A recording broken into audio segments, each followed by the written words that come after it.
एक समय की बात है, देश की सीमा के किनारे बसे एक गांव पर कुछ आतंकवादियों ने कब्जा कर लिया।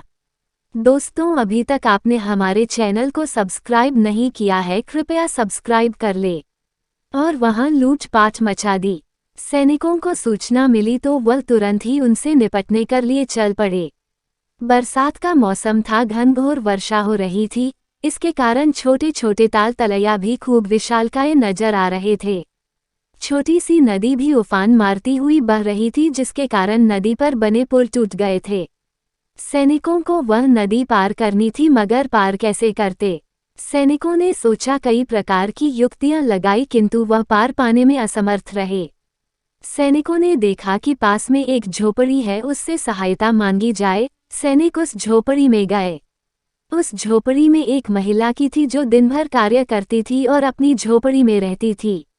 उस महिला के पास अन्य कोई साधन या घर नहीं था।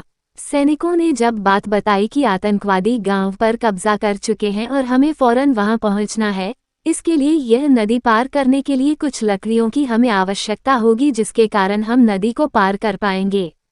महिला ने पहले कुछ सोचा, फिर कहा कि मेरी झोपड़ी मैं दोबारा बना लूंगी, आपको जितने भी लकड़ी मेरी झोपड़ी से चाहिए निकाल लीजिए।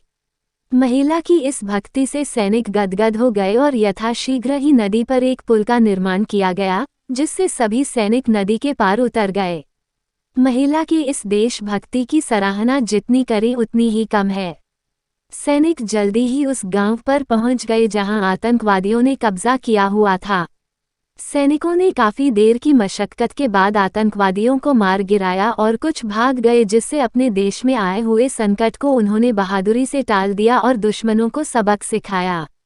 दोस्तों, आपको ये कहानी कैसी लगी कमेंट में ज़रूर बताओ और वीडियो लाइक और हमारे चैनल को सब्सक्राइब करें ताकि ऐसी ही मज़ेदार कहानियाँ और भी आपको सुनने को मिलती रहे। धन्यवाद।